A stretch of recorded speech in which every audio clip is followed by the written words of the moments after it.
Hello everyone, this is Stephen speaking from Australia. Today we're going to talk about what we call valency and the changing of valency. So valency is a term borrowed from chemistry, where some of you might know better than me. It has something to do with the combining power of some atoms with other atoms. But in linguistics, it means the number of arguments that a lexeme can take, and specifically and usually referring to verbs. It's a more general term than transitivity. Valence change means changing the number of arguments. So let's take the sentence, the dog chased the cat. This has two arguments. If we change this into the passive form, the cat was chased, only one argument is required. Now, you can say by the dog. You can say the cat was chased by the dog, but you don't have to. So this is a case where the valency is reduced. The semantic roles, on the other hand, are the same. There is still someone doing the chasing and someone being chased. Okay, so we can talk about a difference between semantic valency and syntactic valency.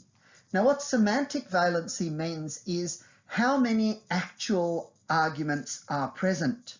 So in the case of the English verb, it is raining, there is no argument, because what is doing the raining? Is it the clouds? Is it the sky? Is it a rain god? Actually, English doesn't say, the verb doesn't say. But syntactically, there has to be an argument there, so it is brought in. On the other hand, with eat, we can say there are two semantic arguments present with the verb eat. The girl ate fish. But you can also leave out one of them syntactically. Sometimes you can just say a sentence like, in English, you can say, what time did you eat? I ate at 9 o'clock. And there is only one argument there, the you in the question and the I in the answer. That's a slightly complicated point, and we don't have to spend a lot of time on it. So valence change comes in four main types, those that reduce valency and those that increase it. And today I can only talk about two of these, the passive and the causative. The other two are very interesting, but for another day. Okay, so what is the passive? It's typically found in those languages that have a nominative accusative pattern. If you remember, a couple of weeks ago we spoke about ergative and absolutive. And what happens in passive is that a transitive clause is derived into an intransitive one. The undergoer or P argument, the object, becomes the S, and the A argument becomes peripheral. So if you remember, the S is a single argument of an intransitive clause. The A is the agent or subject-like argument of a transitive clause, and the P is the object-like argument. Let's have a look at how this works. So in English, you can only do this, of course, with a transitive sentence, because if the role of passive is to reduce the number of arguments, and if an intransitive sentence only has one argument, then you can't reduce the number of arguments from 1 down to 0. So you can passivize the dog chased the cat into the cat was chased, bracket by the dog, but you can't passivize the dog slept into the dog was slept. This doesn't work. So that's because you can't reduce the number of arguments down to 0. Passives in English are often used in academic language. So sentence 3A, Burling describes the linguistic situation on the India-Myanmar border, Burling 2003. This is an important article about the languages of northeast India, particularly the Tibeto-Burman languages, and it's one that if you haven't read it, it's certainly a good thing to do. It has been revised in recent years. So,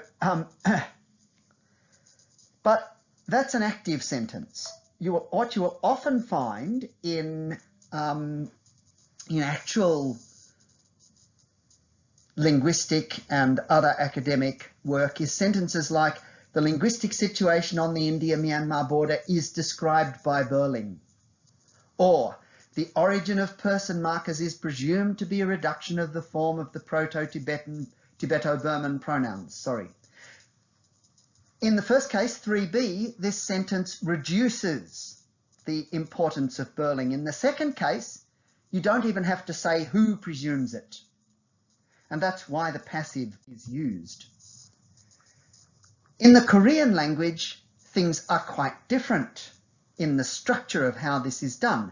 So Korean has a special morpheme, an affix, which goes onto the verb to mark passive. So let's have a look at how it works. So if we want to say Leia caught a frog, you say Leia ka, ka is the nominative, subject case, Gaikuri lul, lul is the accusative case, kapasta, meaning caught. So us, AWS, is apparently the Korean past tense marker, and da is a declarative, indicates that this is a statement, not a question or a command. But if you want to make the kaikuri, the frog, into the subject, you have to make the verb passive, and here you add the passive morpheme, which is he, hi. And Leia becomes an adjunct. That's why Leia is put in brackets. What you can't do is to keep the frog in the accusative case as sentence C, and sentence C is marked with an asterisk showing that it is not grammatical. So that is the Korean way of doing a passive. So the two usual ways of doing the passive are either auxiliary plus verb, as in English, or morphological, as in Korean, where you add the passive marker he. I made a reference here because I'm using lectures from my class to the textbook, but I'm not asking you to go through that. So that is how it works. But what about in isolating languages, like Thai languages? Because as the textbook that we use here, Maggie Tallerman's book, points out, passive is very common, but it's not found in all languages. So let's have a look from Tai Ahom. So this is a language, of course, of Assam state. And we have here the Ahom script at the top. Then we have a sort of pronunciation where the letter V stands for an U sound. So, di pukon lung, lan pima go, ben hau tai si, something like that. This is not a spoken language, so pronouncing it's difficult. And literally it means at or to the big fukon, the bor fukon, so pukon lung in Ahom language, lan pima, his name, go, a linking mark, ben hau tai si, others give to die. This is an example, give to die is an example of causative, and that's something we'll talk about shortly. Now the translation into English says, that year the Borfukon Lanpima was killed by others. And that's a passive sentence, but the original Ahom is not passive. Okay?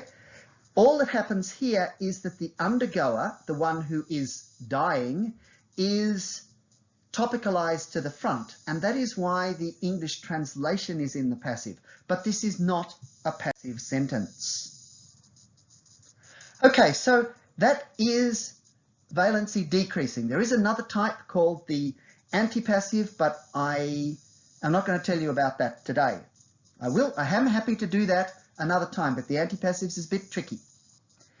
There are two main types of valency increase which add arguments. The applicative, which advances an argument already there, and we'll talk about that another day, and the causative, which adds a new argument.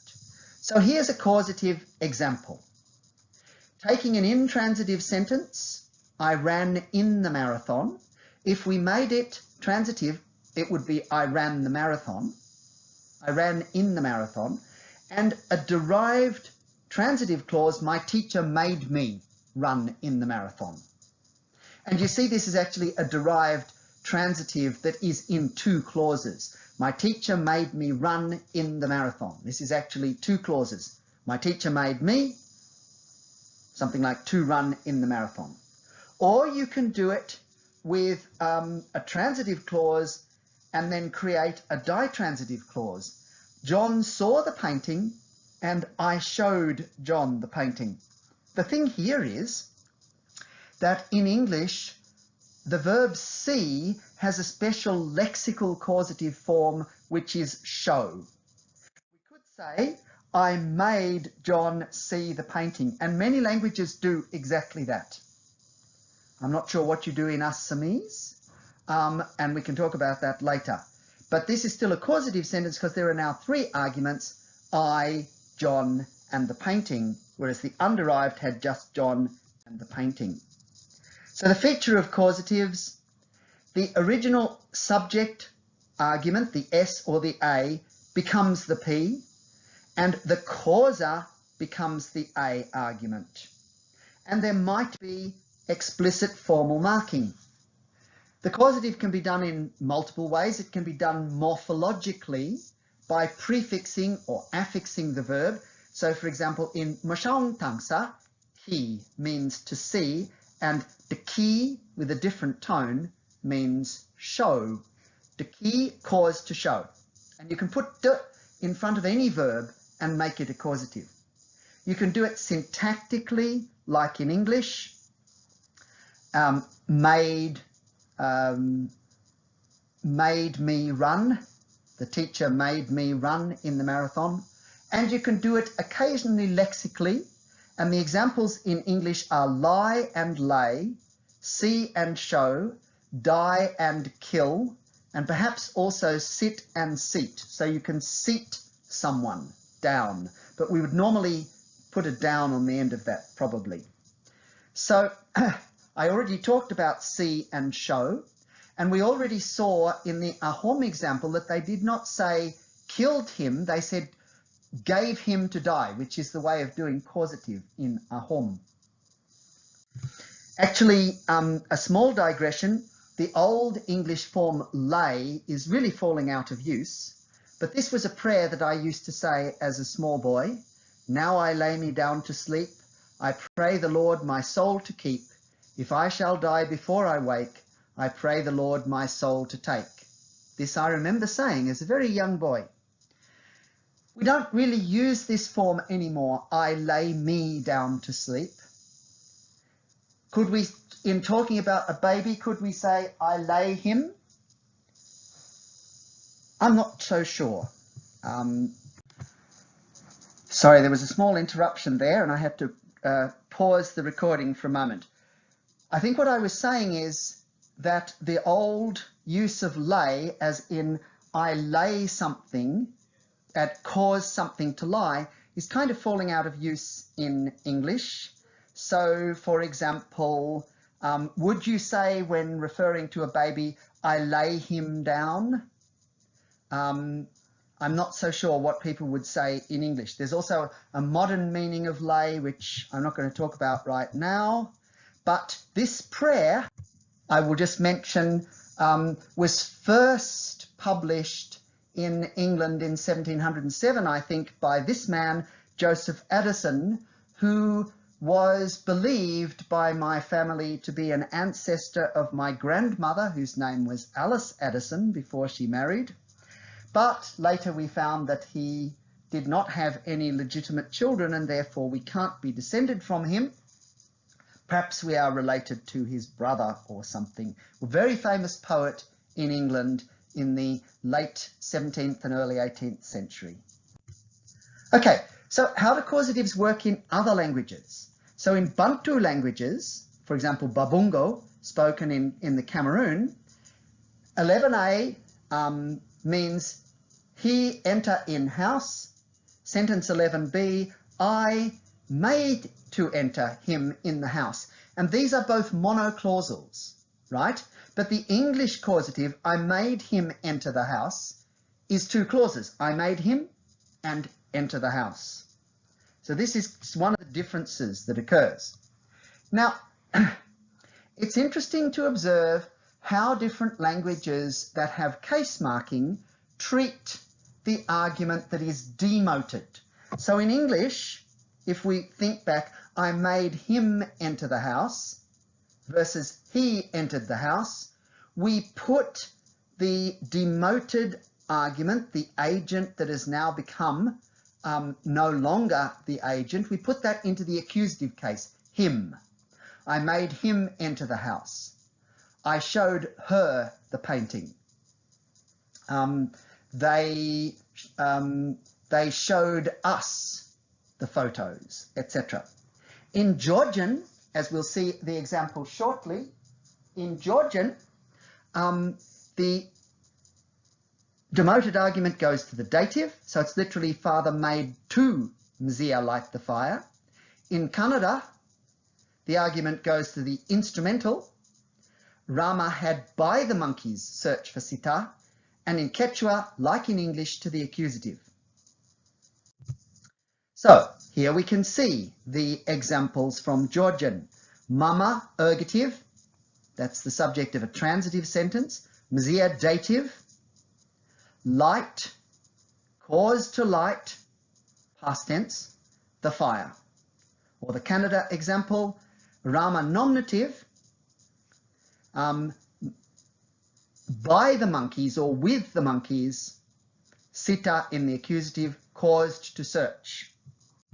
And I just thought I'd show you something interesting. This is a picture from Thailand of Hanuman, because the Ramayana story is told in Thailand, and I've attended performances of it. It's done by actors in these amazing costumes with very traditional music, and Hanuman is the favorite of that show, and Hanuman looks like this, always with a white or light face.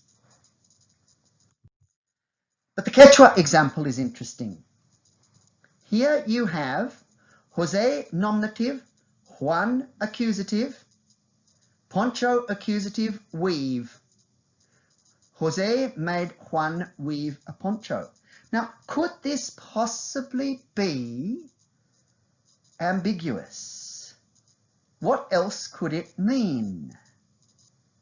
And actually, it could also mean Jose made the poncho weave John, because both John, or Juan, at least I should have said, both Juan and the poncho are in the accusative case.